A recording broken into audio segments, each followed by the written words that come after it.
नमस्कार साथियों, स्वागत है आपका ब्राइट एग्रो क्लासेस के ऑनलाइन प्लेटफॉर्म पर। दोस्तों, हम बात कर रहे हैं आज आपके जो न्यू टाइप सॉल्यूशन है उसकी बात करने वाले हैं और आपका जो सब्जेक्ट है वो रहने वाला है इपिडियोमोलॉजी यानी कि पैथोलॉजी का जो सब्जेक्ट है उसकी बात करने वाले हैं। उसकी जो न्यू टाइप है उसका सॉल्यूशन हम करने वाले हैं। सभी पेपर्स की जो न्यू टाइप है वो आपको इसी प्रकार से, जो ओल्ड पेपर है उनकी न्यू टाइप का सॉल्यूशन इसी प्रकार से मिलेगा। इसलिए हमारे चैनल को क्या करना है, आपको सब्सक्राइब करना है, इस वीडियो को लाइक करना है और सभी दोस्तों के पास में पहुंचाना है। ठीक है, तो स्टार्ट करते हैं। सबसे पहले पहला क्वेश्चन देखते हैं।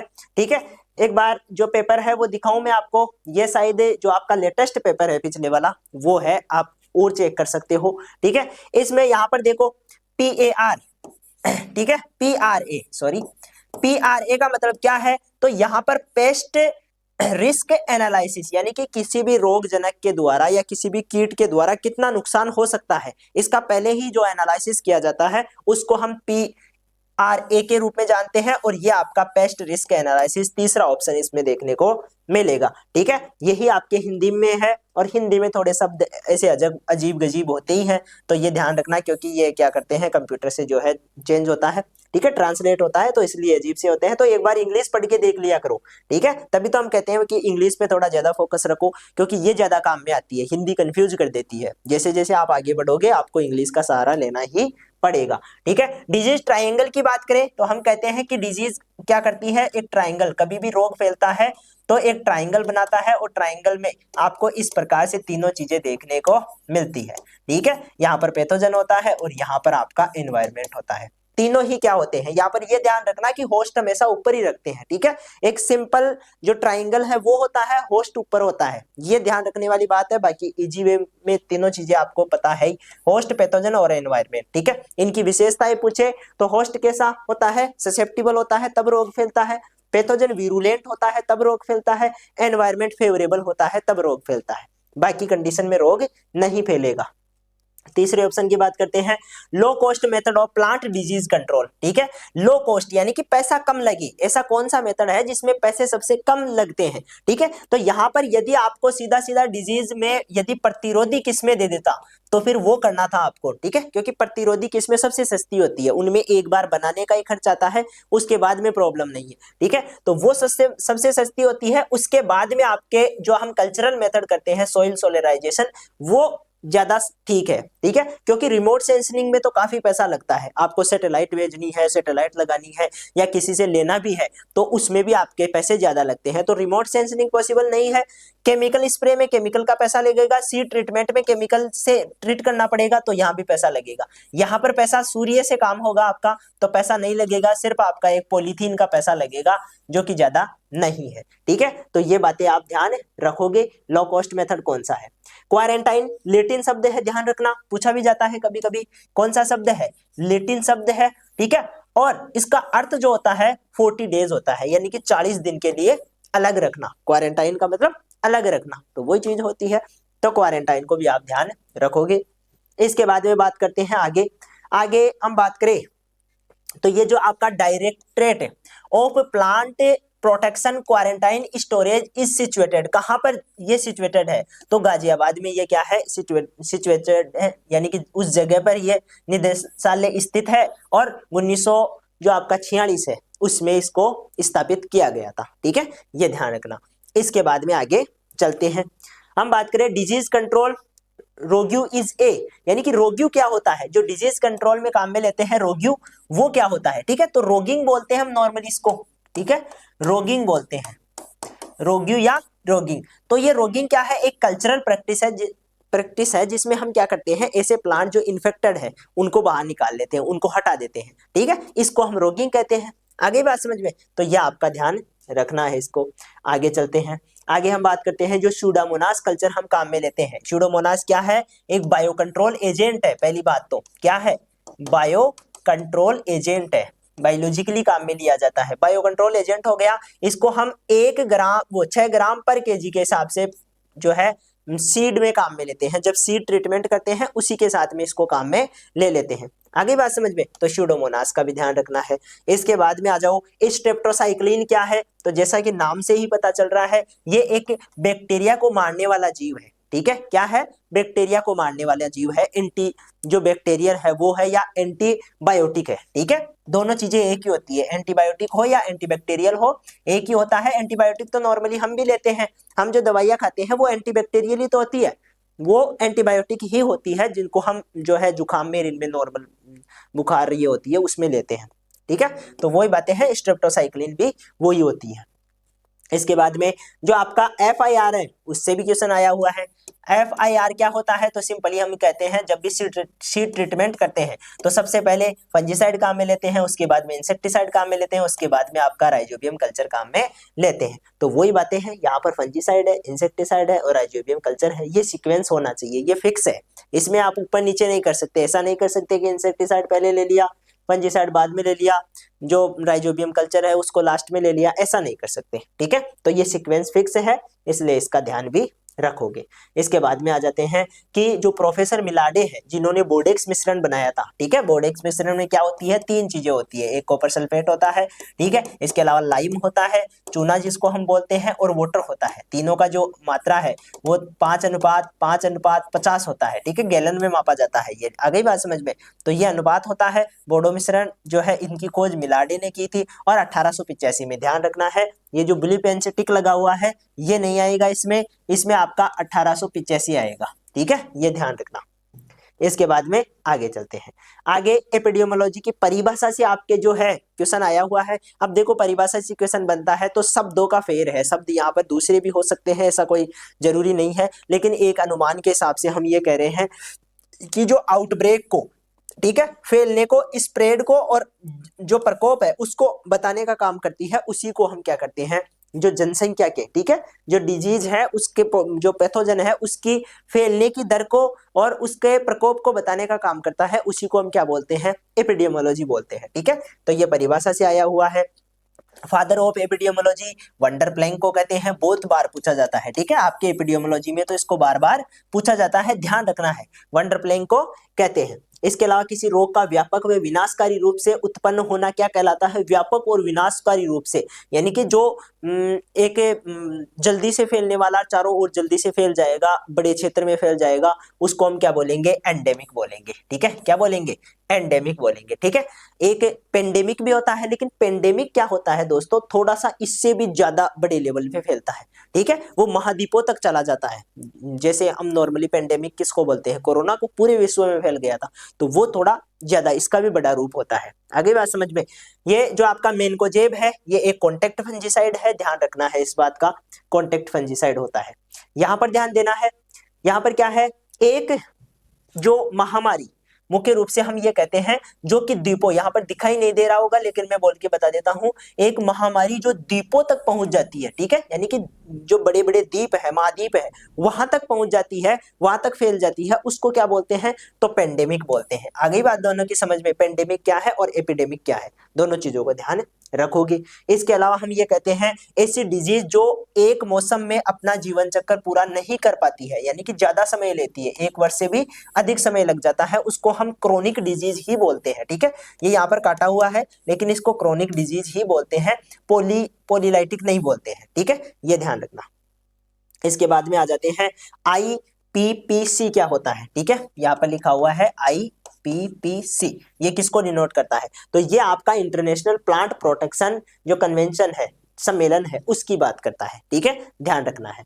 आगे बात करते हैं, तो ये कह रहा है कि कोई भी पदार्थ जब हम बनाते हैं तो उसमें जो एक्टिव इंग्रेडिएंट होता है, यानी कि मुख्य जो मारने वाली जो दवा होती है उसको क्या बोलते हैं, ठीक है, तो उसको हम एक्टिव इंग्रेडिएंट या सक्रिय घटक कहते हैं। मान लो हम कहते हैं कि क्लोरोफोरिफोस है, ठीक है, अब क्लोरोफोरिफोस में ऐसा नहीं है कि उसमें पूरी तरह से जो आप डब्बा लेकर आ रहे हो 1 लीटर का, उसमें ये नहीं है कि क्लोरोफोरिफोस पूरी तरह क्लोरोफोरिफोस ही होती है, उसमें पानी भी होता है, उसमें अलग अलग फिलर मैटर भी होता है, उसमें घोलने के लिए भी बनाते हैं, ठीक है, उनमें जो एक्चुअल में जो काम का चीज है, एक्चुअल में जो क्लोरोफोरिफोस है वो 20% ही होती है, ठीक है, 25% ही होती है, इसका मतलब बाकी जो वेस्ट है वो उसको बनाने के लिए किया गया है, ऐसा बनाने के लिए भाई स्प्रे में आसानी हो, ठीक है, उठाने में मेलने में आसानी हो, इसके लिए बनाया गया है, उसको लिक्विड करने के लिए किसी भी वे से, ठीक है। तो वो क्या होता है, वो फिलर होते हैं, इसके अलावा उसमें और इंग्रेडिएंट होते हैं, लेकिन जो प्रॉपर जो काम की चीज है वो सक्रिय इंग्रेडिएंट कहलाता है, ठीक है। तो ये सारी चीजें होती है दवाओं में, ये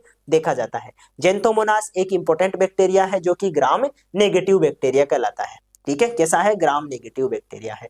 इसके बाद में बात करें लेट ब्लाइट ऑफ पोटैटो जो है इंट्रोड्यूस इन इंडिया फ्रॉम, कहां से आया है लेट ब्लाइट ऑफ पोटैटो, तो यूरोप से आया है, ध्यान रखना इसको, ठीक है। यूरोपियन जो देश है आपके, वहां से ये आया हुआ है। इसके बाद में आपका पेपर आ जाता है, पेपर के बाद में हम आगे चलते हैं, ये आपका दूसरा पेपर आ जाता है।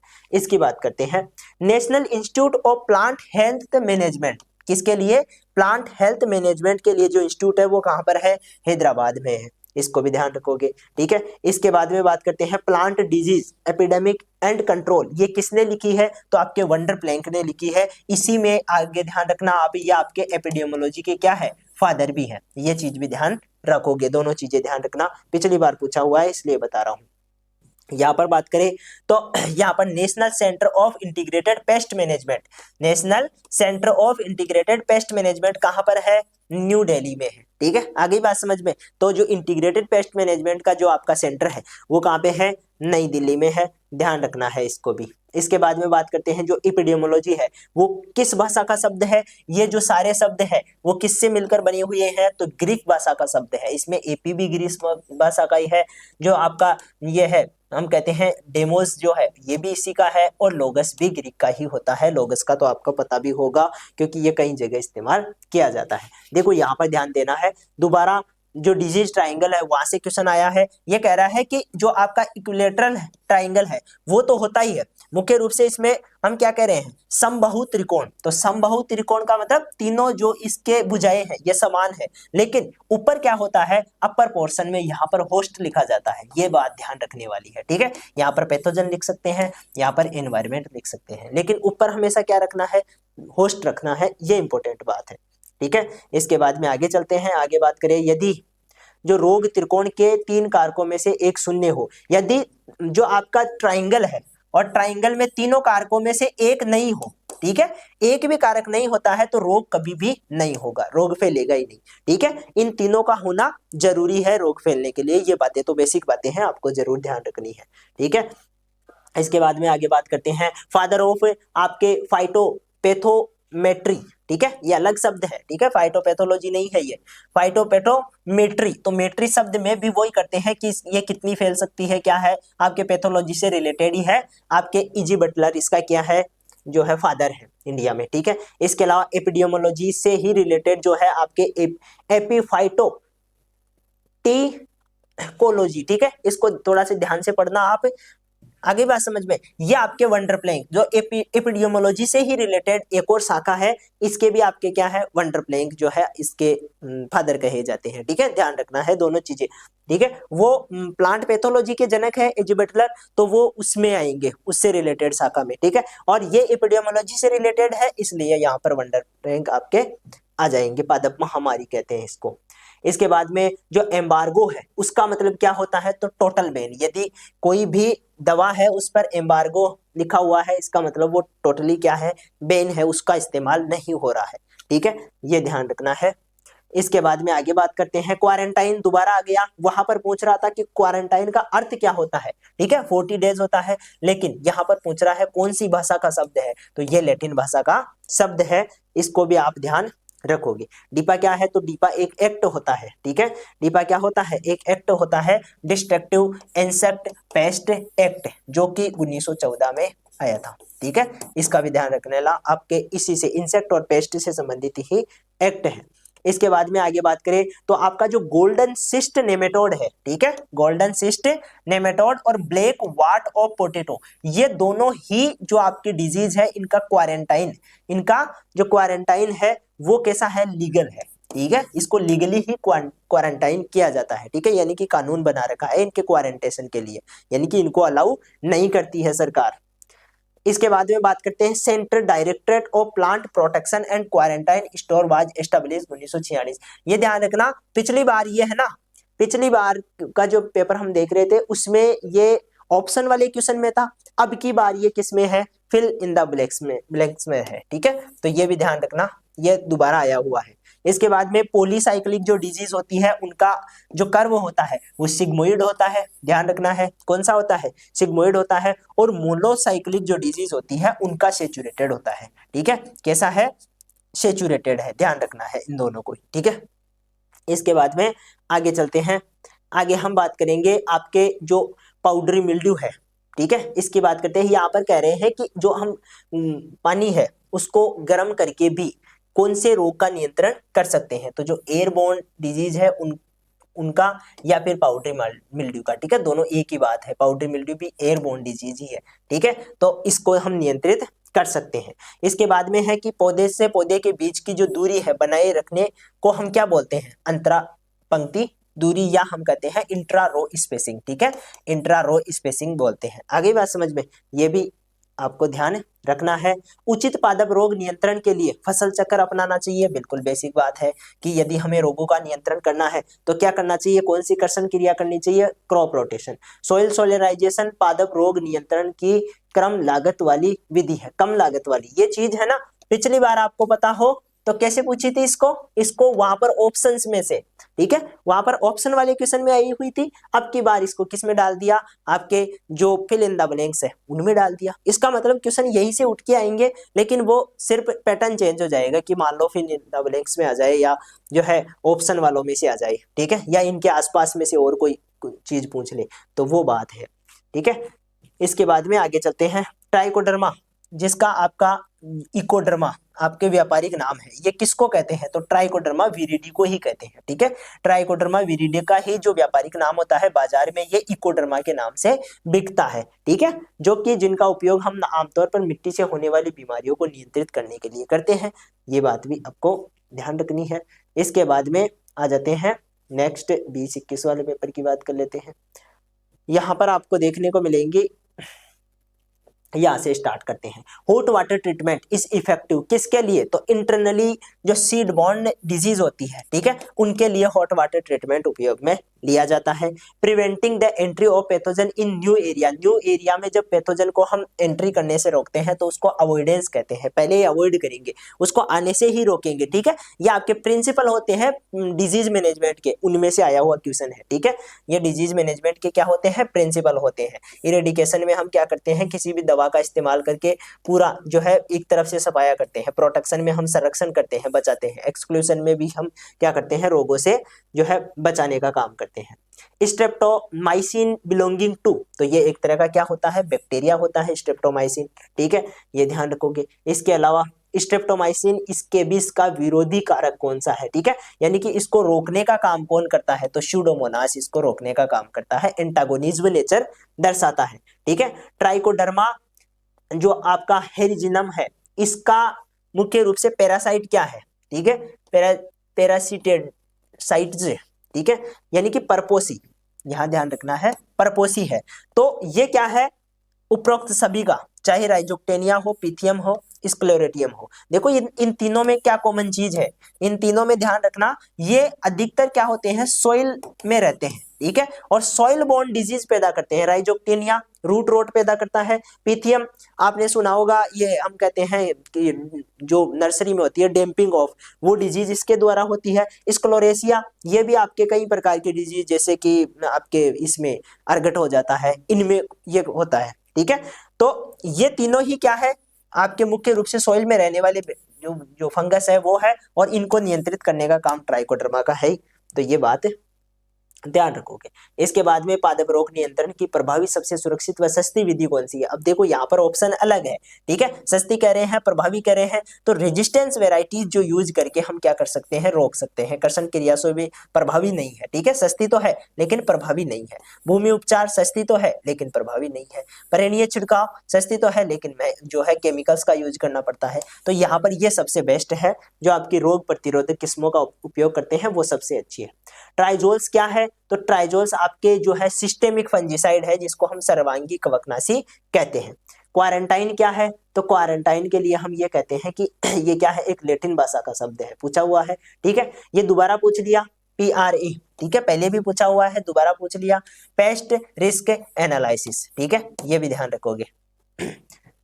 इसके बाद में आगे बात करते हैं, जो बायोपेस्टिसाइड्स हैं वो क्या होते हैं। तो बायोपेस्टिसाइड मुख्य रूप से भाई बायोलॉजिकली जो ऐसे पेस्टिसाइड जो खुद जीव है लेकिन दूसरे जीवों को कंट्रोल कर रहे हैं, तो लिविंग ऑर्गेनिज्म और their product which kill paste, जो पेस्ट को मारते हैं खुद भी क्या है, सजीव है और दूसरों को मारने का काम कर रहे हैं, ये आपके बायोपेस्टिसाइड हो जाएंगे।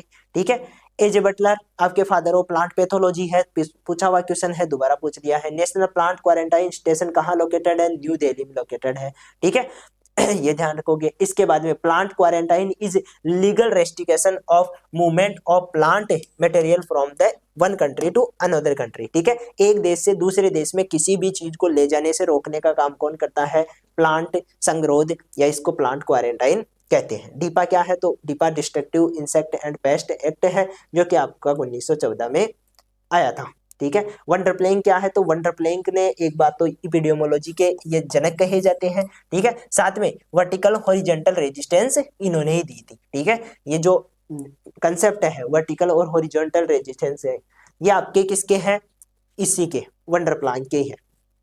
ठीक है, इसके बाद में आ जाते हैं एक सूक्ष्म जीव द्वारा दूसरे सूक्ष्म जीव की वृद्धि को रोकना, ये एंटागोनिज्म में कंपटीशन पैदा करता है, लेकिन इसको हम मुख्य रूप से क्या बोल सकते हैं, जो आपका हम कहते हैं एंटीबायोसिस। ठीक है, क्या बोलते हैं, एंटीबायोसिस भी बोल सकते हैं इसको, ये भी ध्यान रखना, ये शब्द भी आ जाता है।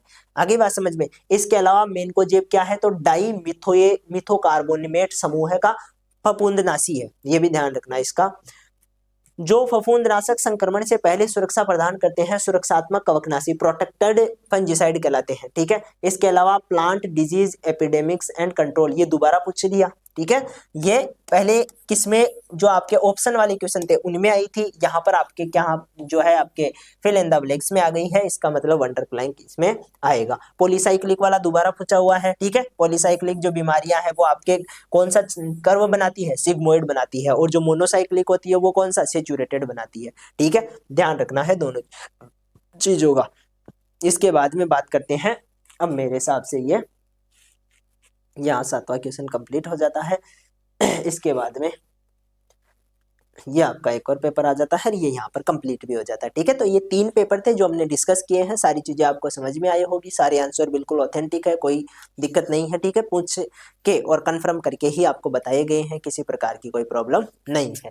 ठीक है, तो ये हमारा पेपर था। अब मिलेंगे हम नेक्स्ट जो न्यू टाइप सॉल्यूशन है उसमें मिलेंगे, तब तक के लिए धन्यवाद।